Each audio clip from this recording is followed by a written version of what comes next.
Hello, everyone. My name is Alice, and I'm working with my 6 friends in high school, trying to make a hit indie game before I leave for college. It first started in junior year of high school when we got into game development. Inspired by our love for playing games, we experimented with game jams. And as a matter of fact, in our first game jam, we got first place. It isn't much, but this win motivated us to create a game that was bigger. And considering that we had an entire senior year remaining until college, we saw this as an opportunity to begin creating what is now called Serulea.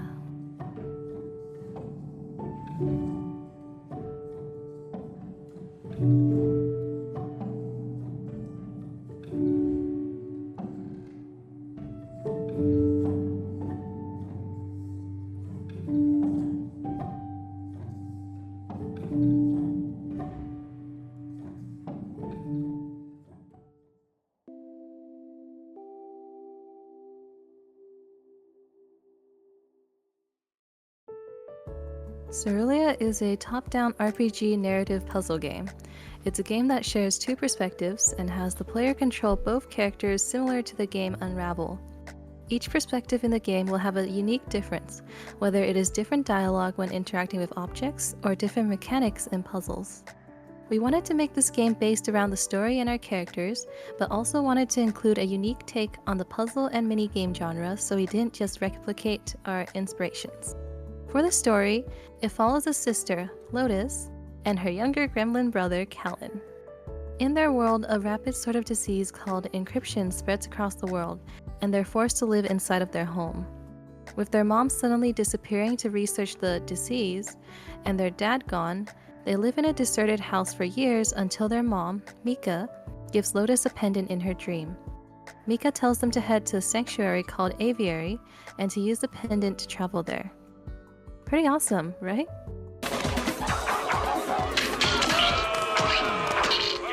When brainstorming this game, we were inspired by other games like One Shot, Aviary, Chicory, Spiritfarer, and the list goes on.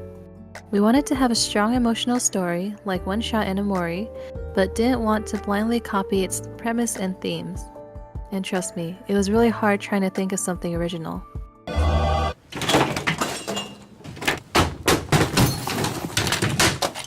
This was probably the hardest part when brainstorming, as it took hundreds of pages of scrapped ideas and material.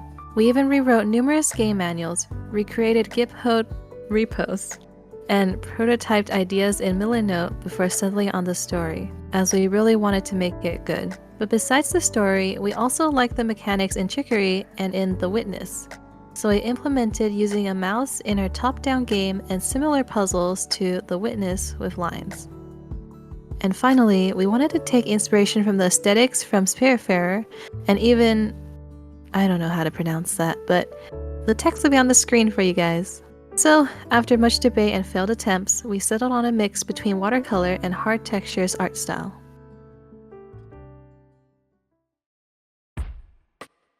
Hello there, it's me, Matthew, one of the coders. I'm gonna briefly just talk about, Godot. We'll be using Godot for this game. Rather than something like a RPG Maker or Unity, we settled for Godot since it was free and I had the most experience in it. Is that all I need to say?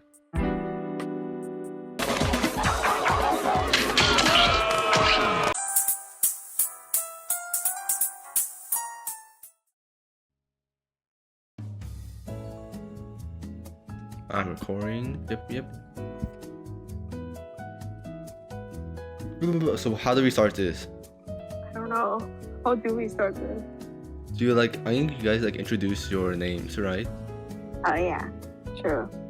Tisa, you go first. Hi, I'm Tisa. Hi, I'm Kat. That's all? And we are I draw the cutscenes, the Steam assets, the character portraits, and other stuff that director assigned me. Well, I forgot to introduce myself. Oh my god! I'm Simon, and I'm the director. So, should we do the first question? Okay. I'm just gonna be ghosted. What? What's the first question? Should I do the first question right now? What's the question? What's the question? Okay, first one. Uh-huh. Hold, we gotta pull up ChatGPT. Oh my god. Oh my god. Oh, there's a really good question on ChatGPT that I want to. Really? Wow. Is this an official take? Huh? Is this Right. an Are we Oh yeah, I got putting the this in the final? first one. What art programs do you use? We use Procreate. Yeah, Want to explain on why we use Procreate? because it looks nice. Okay. Lots of brushes. Yeah, there's a lot of tools that are really useful on Procreate.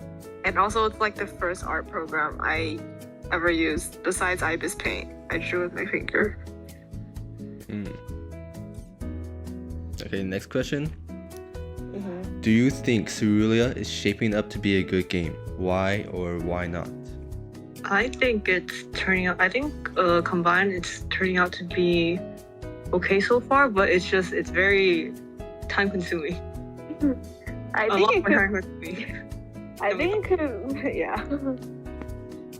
For me, I think it could be a decent game. It won't be, I know for a fact it won't be bad, but it won't be like God tier for sure. But I just want to see it finish. I think it's very satisfying to have a project finish. So yeah, Great answer. thanks.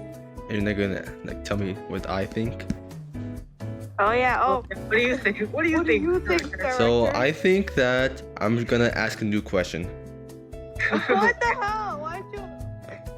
All right, next one. Why did you join Serulea? Okay, I'll start.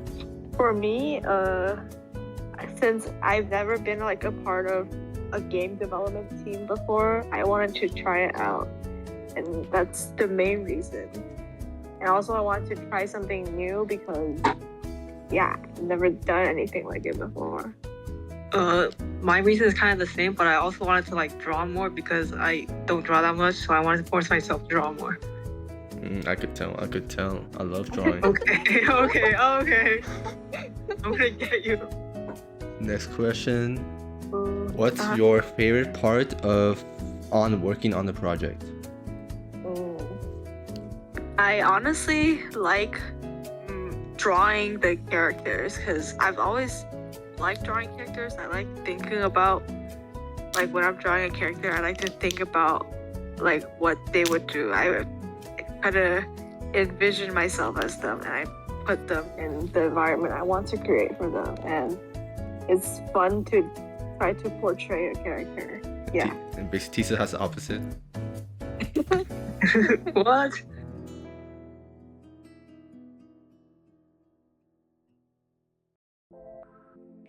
What have we really been doing for the past 7 months? Other than doom scrolling on Reels or spending $50 on Honkai, I think we did a decent amount, although we struggled a lot initially, which brings us to when we first started out. We first started brainstorming in May of 2024, and although we called this game Serulea, its first name was called Timeless, and even after Timeless wasn't Serulea. In fact, our game was called Cerulean with a C. But enough of that, let's just briefly talk about our initial progression. In the first few months, we really were just brainstorming. Although we didn't use much of any of material in the months, this was really just a phase of scrapped ideas and experimentation. For example, we previously tried to use a tileset system for our art. And although it looked fine at first, there was one big problem. We had a textured line art style, so you can imagine combining line art with tilesets, which tilesets are meant for small pixel resolutions. It's gonna eventually turn out to be a mess. However, we eventually resolved this issue by just manually drawing the backgrounds in Procreate as if just one big portrait instead of individual tilesets. This one little mistake in the pool of mistakes we made was just trying to build experience and our commitment for the game. And this soon taught us a lot to begin implementing real progress. Which brings us to now. Currently we're making slow but at least final progress. We already have documentation and planning for our game, which is already separated into fully finished Google documents. And for context, Our game is split into 4 scenes, with Scene 2 and Scene 3 being the biggest. So that's now. We finished Scene 1 and are partially on our way to finishing Scene 2, which includes a dark forest. For example, let's just take a look at this first background of Scene 2. Here, we have the basic background sketch beyond shaders and lighting. And after some fine adjustments and some art style adjustments, here it is after the changes.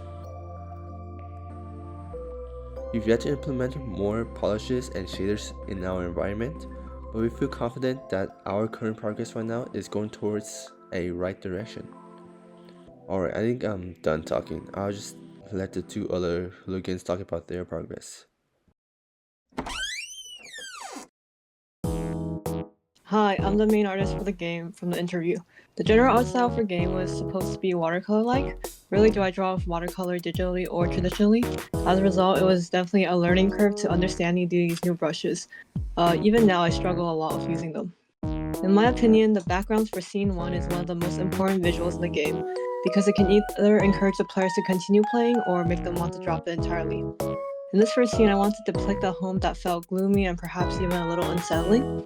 To achieve this feel, I went for duller purples and blues, which makes everything feel cold and uninviting. In addition, the coloring and line art for the items, walls, and floors is free-handed and messy to encourage a feeling of chaos. And yeah, ASDF, do you have anything else to say?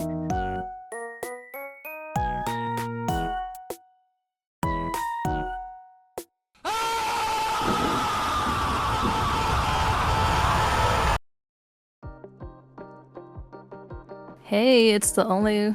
Well... Restart. Oh yeah.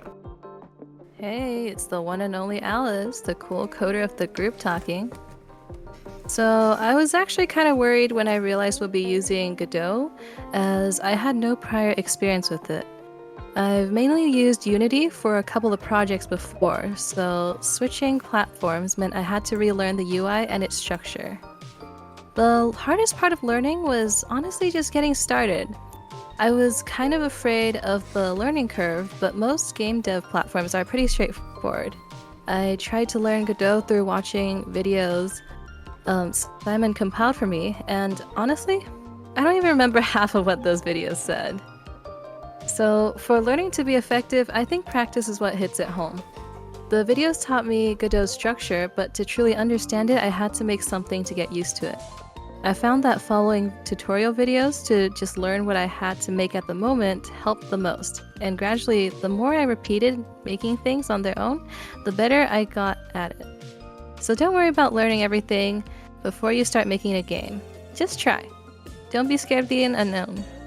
Explore, play around, make a mess, and Control Z. Don't worry, it's all part of the process. And speaking of process, let's check in on how our other, arguably lamer, coder is doing. Hi, it's me, Matthew, the lamer coder. Wait, what? Why does it say that? Oh, it's because Alias wrote this script for me. Anyways, I'm not reading all that. So, puzzles, some of the most important components in a game, and I'm in charge of those. Anyways, gameplay is one of the most defining traits of the game, so we, or at least Simon, spent a lot of time coming up with these cool mechanics. However, the more cool, aka complicated it is, the more time will be spent debugging, which is awesome. And thus, I spent several hours tweaking out, trying to fix this bug. In addition to hellish bugging, every time I finish a puzzle, Simon waddles his fat ass in and sends me a 10-minute video describing what else I should add. But after trying to find a solution for so long, I just threw in a bunch of random bullshit and it ended up working anyway. So now my code is so spaghettified, if Simon asks me to add any other feature into this process, the whole thing will break. But we'll cross that bridge when we get to it. As LES said, it's all part of the process. Martha, this is starting to sound more like a rant than a review.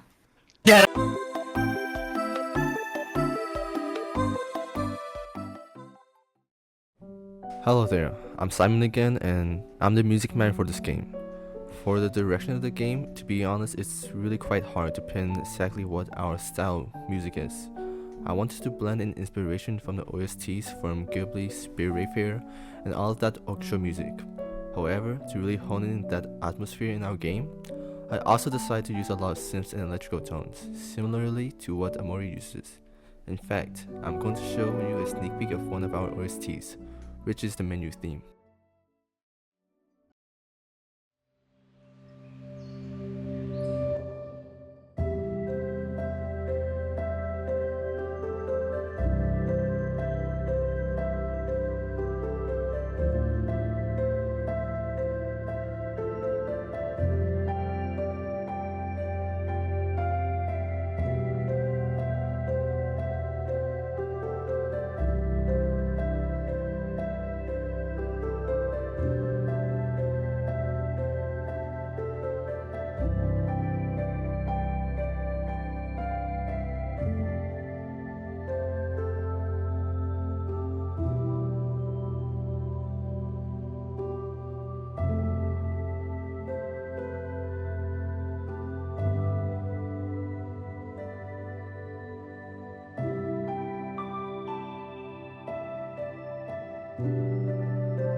And that's it. Thanks for watching this devlog, and I hope you guys enjoyed it. For future plans, we plan to release it somewhere in summer of this year, but don't be too shocked to release it on September 22, which is the last day of summer technically. Please also follow our other socials. This includes Twitter, Instagram, and TikTok. Each part of our team controls different social media, so there might be some discrepancy between personalities, but we'll just be generally posting the same stuff and announcements. And most importantly, please subscribe. It gives us dopamine watching the numbers go up. And see you guys in about 2 weeks with some updates and maybe even possibly a teaser.